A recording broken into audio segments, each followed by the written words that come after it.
Study IQ IAS, अब तैयारी हुई अफोर्डेबल।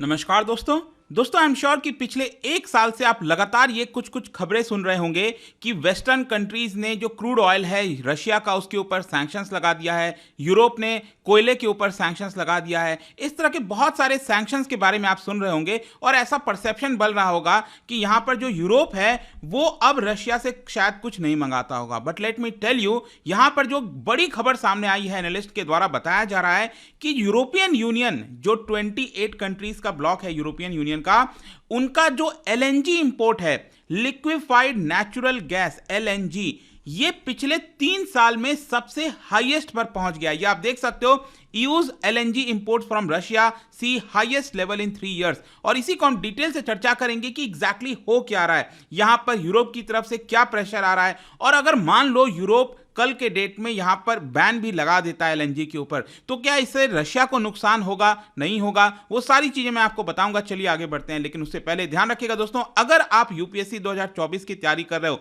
तो ये वाला जो बैच है वो ले सकते हैं। इसके अंदर खास बात यह है कि अगर आपका प्रीलिम्स क्रैक होता है 2024 का, उस केस में फ्री ऑफ कॉस्ट में आपको mains residential programme free of cost में मिलेगा। जल्दी से हमारे वेबसाइट ऐप पर जाइए या फिर कमेंट सेक्शन में लिखा है वहां पर जाकर यूज करिए कोड अंकित लाइव, ताकि आपको मैक्सिमम डिस्काउंट मिल सके। इसके अलावा आज से हमारा जो EPFO का बैच है, लेट मी टेल यू, ये स्टार्ट हो रहा है। आपके पास बड़ा मौका है। जो EPFO का बैच आज दोपहर 12 बजे से स्टार्ट हो जाएगा। डेली लाइव क्लासेस होंगी, आप इसको ज्वाइन कर सकते हो और इस एग्जाम को भी क्रैक करवा सकते हैं। इसके अलावा अगर आप MCQs अटेम्प्ट करना चाहते हैं तो मेरे इंस्टा पेज पर जाइए, वहां पर स्टोरीज में जितने भी MCQs हैं उसको आप अटेम्प्ट कर पाएंगे। चलिए शुरुआत करते हैं और सबसे पहले देखते हैं एग्जैक्टली अभी हो क्या रहा है। देखो, यूरोपियन यूनियन के ऊपर बहुत ज्यादा पॉलिटिकल प्रेशर आ रहा है, पॉलिटिकल प्रेशर बिल्ड हो रहा है, क्योंकि अभी भी यूरोप ने जो सैंक्शंस लगाया है रशिया के ऊपर वो शायद सक्सेसफुल नहीं हो पा रहा है। बहुत सारे ऐसे लूप होल्स हैं, बहुत सारे ऐसी चीजें हैं, भले ही कितना भी एफर्ट कर ले यूरोप, यहां पर जो फॉसिल फ्यूल का इंपोर्ट है रशिया से वो अभी भी जारी है। और स्पेशली यहां पर मैं बात कर रहा हूं LNG की, लिक्विफाइड नेचुरल गैस। देखो, एक तो क्या होता है ना, जो नेचुरल गैस है वो गैस के फॉर्म में जाता है, जो पाइपलाइन के माध्यम से, अक्सर आप सुनते होंगे ना, पाइपलाइन बिछी हुई है रशिया से आपका यूरोप के अंदर, वो एक अलग चीज हो गया। मैं पाइप्ड नेचुरल गैस की बात नहीं कर रहा हूं, मैं बात कर रहा हूं लिक्विफाइड, जो लिक्विड फॉर्म में नेचुरल गैस होता है, उसकी हम बात कर रहे हैं, जो शिप से यहां पर ट्रांसफर किया जाता है। तो ये जो है, इसको लेकर काफी चर्चा हो रही है। पिछले एक साल में, जैसा कि मैंने आपको बताया, यहां पर ऑलरेडी यूरोप ने ऑयल के ऊपर, जो क्रूड ऑयल है और जो कोयला हो गया जो रशिया से आता था, इसके ऊपर ऑलरेडी यहां पर बैन लगा रखा है। और इनफैक्ट मैं आपको बता दूं, जो पाइप्ड नेचुरल गैस होता है, पाइप के माध्यम से गैस आता है, उसके ऊपर बैन नहीं लगा हुआ है, लेकिन उसके ऊपर भी कहीं ना कहीं आप कह सकते हो जो इंपोर्ट है वो यूरोप कम करने की कोशिश कर रहा है। लेकिन जो बड़ी खबर अभी यहां पर बात बताई जा रही है वो ये है, एट द सेम टाइम, मतलब एक तरफ से यूरोप दिखा रहा है कि देखिए हम फॉसिल फ्यूल नहीं मंगा रहे हैं। आपने देखा होगा भारत को लेकर क्रिटिसाइज किया जा रहा था मीडिया के अंदर, यूरोप के अंदर, कि कैसे जो भारत है वो बढ़ा दिया है, जो हम ऑयल है, चीजें हैं रशिया से हम मंगाते जा रहे हैं। लेकिन यहां पर जो बड़ी खबर मैं आपको कह रहा था वो यही है कि पिछले 3 साल से जो LNG इंपोर्ट है, लिक्विफाइड नेचुरल गैस इंपोर्ट है रशिया से, वो तेजी से बढ़ा है। इनफैक्ट यहां पर यूरोप ने यह भी बोला था, यूरोपियन यूनियन ने यह भी बोला था कि 2027 तक हम इसको एंड कर देंगे। मतलब जो भी ये लोग रशिया से इंपोर्ट कराते हैं फॉसिल फ्यूल, उसको ये बैन कर देंगे 2027 तक पूरी तरह से। लेकिन जिस तरीके से ये इनका इंक्रीज हो रहा है LNG का इंपोर्ट, लग नहीं रहा है कि ऐसा हो पाएगा। और इसकी वजह से देखिए क्या हो रहा है,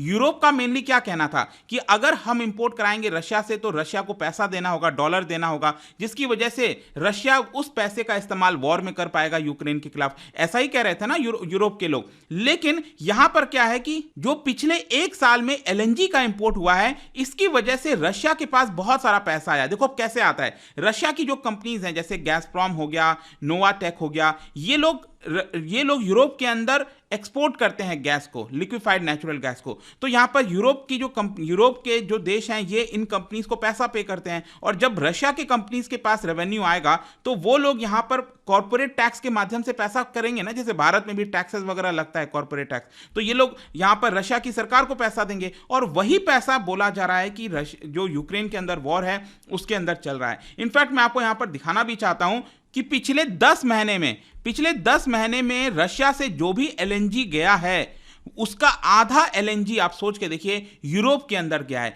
जिसकी वजह से रशिया को लगभग $14 बिलियन का फायदा हुआ है। ये आप देख सकते हैं। इनफैक्ट ये रहा आपका 2020 का डेटा। 2020 में यहां पर 14.6 बिलियन क्यूबिक मीटर इतना यहां पर इंपोर्ट कराया था यूरोपियन यूनियन ने रशिया से, एलएनजी की मैं बात कर रहा हूं। फिर 2021 में आप देखिए वो लगभग उतना ही था।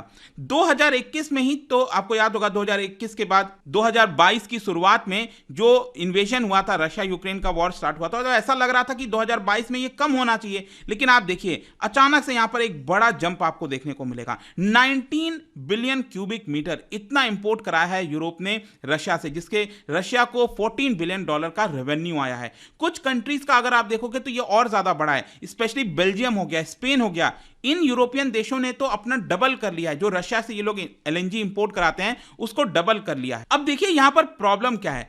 प्रॉब्लम यह है कि यहां पर जो यूरोप है वो इसको बैन भी नहीं कर पा रहा है, इसको कम भी नहीं कर पा रहा है, इनको इंपोर्ट कराना है, क्योंकि अगर ये इंपोर्ट नहीं कराएंगे रशिया से तो इनको कॉस्टली पड़ेगा एलएनजी इंपोर्ट कराना दूसरे देशों से, ठीक है, वो और ज्यादा कॉस्टली पड़ेगा और यहां पर सप्लाई भी कम हो जाएगी। और इसी की वजह से क्या है कि यहां पर प्राइसेस बढ़ता हुआ देखने को मिल रहा है। दुनिया भर में आप देख ही रहोगे इन्फ्लेशन को लेकर बहुत चिंता हो रही है। तो एक तरफ यूरोप के अंदर चिंता है कि इन्फ्लेशन कैसे कंट्रोल किया जाए, और दूसरी तरफ इनको यह भी है कि रशिया का रेवेन्यू कैसे कम किया जाए। अगर ये रशिया का रेवेन्यू कम करने की कोशिश करेंगे तो यहां पर इन्फ्लेशन इनका बढ़ जाएगा। तो ये बड़ा प्रॉब्लम हो गया यूरोपियन यूनियन के लिए, और समझ नहीं आ रहा यूरोप को कि आखिर क्या किया जाए। अभी अगर आप देखो European union is still second biggest client of Russia, मतलब कि रशिया जितना भी अपना एक्सपोर्ट करता है चीजें, जैसे कि क्रूड ऑयल हो गया, गैस हो गया, जो अलग अलग ऑयल प्रोडक्ट्स हो गए, जितना भी एक्सपोर्ट करता है ना रशिया, सबसे ज्यादा एक्सपोर्ट करता है ये इस समय चाइना के अंदर, ठीक है। फिर दूसरी नंबर पर भारत नहीं है, याद रखिएगा, ये है यूरोपियन यूनियन। यहां पर आप देख सकते हो कि पिछले एक साल में यहां पर रशिया ने 100 मिलियन यूरो का जो गैस है, पाइपलाइन गैस है, वो एक्सपोर्ट किया था।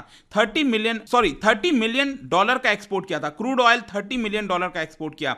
यहां पर जो ऑयल प्रोडक्ट है वो 30 मिलियन डॉलर, और 10 मिलियन डॉलर का एलएनजी एक्सपोर्ट किया था रशिया ने, जिससे रशिया, आप देख सकते हो, रशिया ने 100 मिलियन यूरो का जो एक्सपोर्ट है वो यहां पर किया है यूरोप के अंदर। तो ये साफ दिखाता है कि यहां पर चाइना के पास सबसे बड़ा मार्केट रशिया का अभी भी यूरोप ही है, यूरोपियन यूनियन ही है। तो ऐसा कहना, यूरोप का ऐसा कहना कि हमने यहां पर बैन स्टार्ट कर दिया है, हम मंगा नहीं रहे रशिया से, ये बात बिल्कुल गलत है। अब क्वेश्चन ये है कि यूरोप के देश इसको लेकर क्या कर रहे हैं। देखो, यूरोपियन यूनियन की जो एनर्जी कमिश्नर हैं उनके द्वारा यहां पर अर्ज किया गया सभी मेंबर्स को, सभी कंट्रीज को यूरोप के, कि आप प्लीज जो एलएनजी मंगा रहे हो रशिया से उसको मत मंगाइए, otherwise it is a reputational risk. जी हां, यूरोप की एनर्जी कमिश्नर कह रहे हैं कि ये रेप्यूटेशनल रिस्क है, मतलब कि उनके रेपुटेशन पर सवाल खड़ा होगा। आप सोच के देखिए कि यहां पर अगर हम पूरे दुनिया को बोल रहे हैं कि हम चीजें हम बैन कर रहे हैं, रशिया से नहीं मंगा रहे हैं, और जब दुनिया को पता लगेगा कि हम तो इतनी सारी मात्रा में एलएनजी मंगा रहे हैं,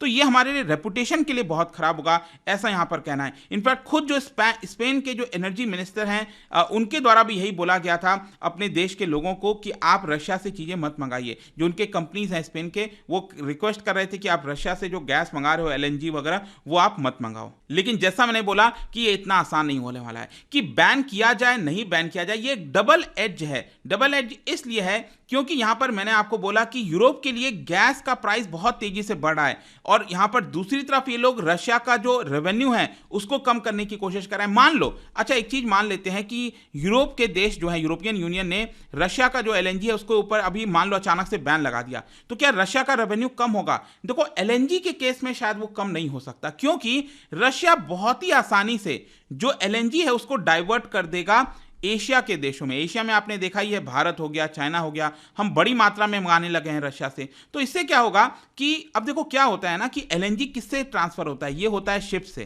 ठीक है। अब वो गैस की बात तो हम कर नहीं रहे हैं, जो पाइपलाइन होता है, गैस होता है, उसको तो आपको इंफ्रास्ट्रक्चर चाहिए, पाइपलाइन वगैरह बिछाना होता है उसके लिए।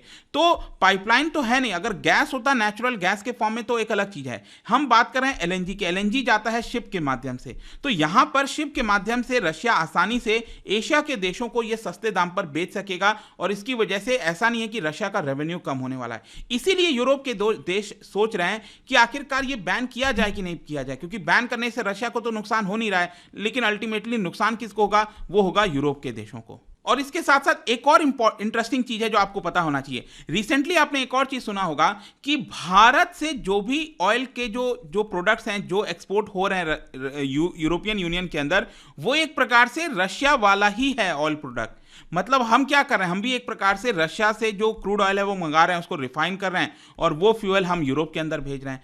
तो यूरोप को एक और चिंता है कि अगर मान लो अगर यूरोप दूसरे देशों से एलएनजी मंगाता भी है तो क्या गारंटी है कि वो एलएनजी रशिया का नहीं है। ये भी एक बड़ा सवाल है, क्योंकि यहां पर मान लो यूरोप के देश कहेंगे हमें प्रॉपर पेपर वर्क वगैरह चाहिए, सब कुछ डॉक्यूमेंट आपको दिखाना होगा, तो क्या होगा कि कोई देश यूरोप के अंदर अपना गैस एलएनजी भेजना ही नहीं चाहेगा, क्योंकि इससे प्रॉब्लम्स खड़ी हो जाती हैं, पेपर दिखाओ, ये सारी चीजें करो। तो इसी की वजह से आई होप कि आप समझ गए होंगे कि आखिरकार यूरोप के अंदर इतनी बड़ी इसको लेकर चिंता क्यों हो गई है। देखो कंक्लूजन क्या निकलता है, कंक्लूजन यही है कि एलएनजी का मार्केट बहुत ज्यादा टाइट है। यूरोप स्ट्रगल कर रहा है कि वो कैसे रशिया का जो एलएनजी है उसका ऑल्टरनेटिव लेकर आए, उसको रिप्लेस करे, क्योंकि यहां पर ऑलरेडी यूरोप के अंदर शॉर्टेजेस हैं फ्यूल की, और ये अगर इंपोर्ट बैन लगाएगा तो इसके ऊपर और चिंता हो जाएगी। लेकिन यहां पर आप देख सकते हो एक और जो एक्सपर्ट है उनका यही कहना है कि यहां पर सैंक्शंस लगाना अल्टीमेट सोल्यूशन नहीं होता है, क्योंकि सैंक्शंस का मतलब होता है आप दूसरे देश को हानि पहुंचाओ। यहां तो सैंक्शंस लगाकर यूरोप खुद अपने आप को प्रॉब्लम में डालेगा।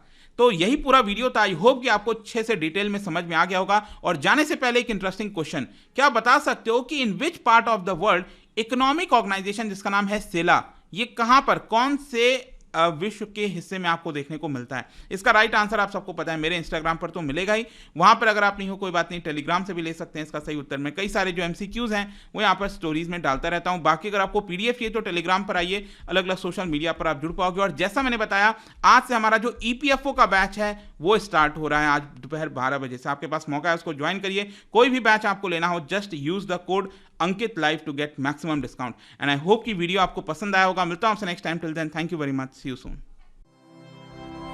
स्टडी IQ IAS, अब तैयारी हुई अफोर्डेबल।